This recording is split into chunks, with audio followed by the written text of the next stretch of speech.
Alright, every single Giovanni fight should be handled differently based on what he throws at you, so what Pokemon he's throwing at you and then what movesets they have. That's only if you are struggling, so this is, not a video for anybody that's just gonna use like a 4000 CP plus Pokemon and just outmuscle him with very little strategy. So this is basically somewhat of a challenge, but also to show you that you can do this as well. So one thing to know is that the Team Go Rocket Pokemon, they will scale their CP up if you are a higher trainer level, or down if you're one of the lower trainer level. So right now we're going at this from a level 47 account right here, and so what that means is, of course, the CP is going to be pretty high on the Team Go Rocket Pokemon. Could be a little higher if it was 50, but hey, whatever. So Scrafty right here. Scrafty is the absolute GOAT. It is the GOAT unit if you're going to be taking on a Persian with Feint Attack. So specifically, Scrafty can double resist the dark type move of Feint Attack, so the dark typing that's in that. But if the Persian is using Scratch, let's say, a lot of the times you don't want to use your fighting types. Now, again, this is like going to be a little bit variable depending on your level, your trainer level. So if you're in like the 20s or something like that, you can probably, Lucario it out, especially if you're using Pokemon that are above the 1500 CP or whatever. This we're keeping below 1200. So that's kind of the challenge element, but also, again, to show you,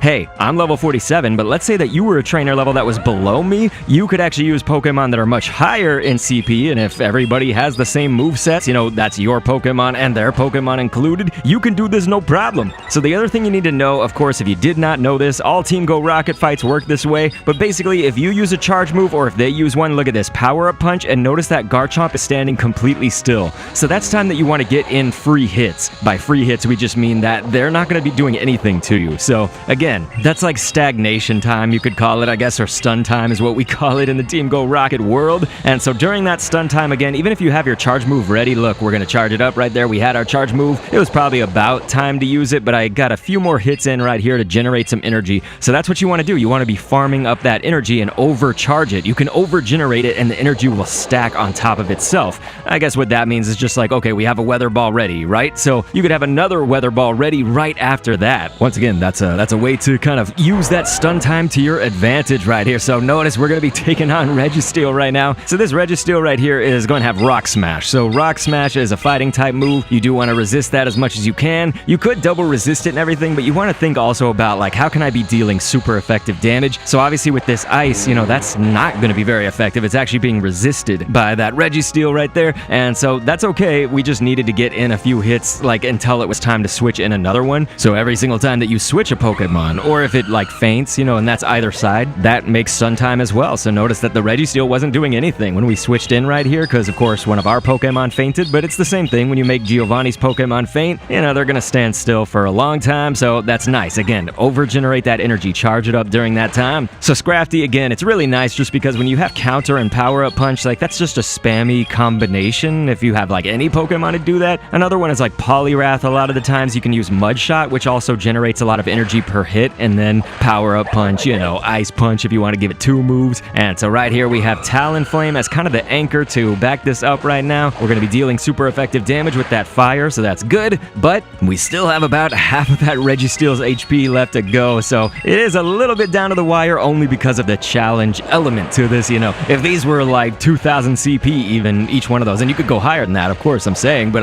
what I'm trying to say is that even at 2000, like this would be a whole different battle. So what you saw during this whole entire time as well was a team that got actually kind of close below 1100, so below 1100 CP, and you could also use the Alakazam. So that was just kind of a smaller screen to the side to show you that, like, hey, there are other combinations that they got close when it came to this challenge element. If you were a lower trainer level or if you had a higher CP, they would do it. So it's just demonstration purposes, illustration purposes, let's say. Please click an end screen on screen to see another one, though. This will help you handle all of Giovanni's scenarios that he can throw at you, and thanks for viewing.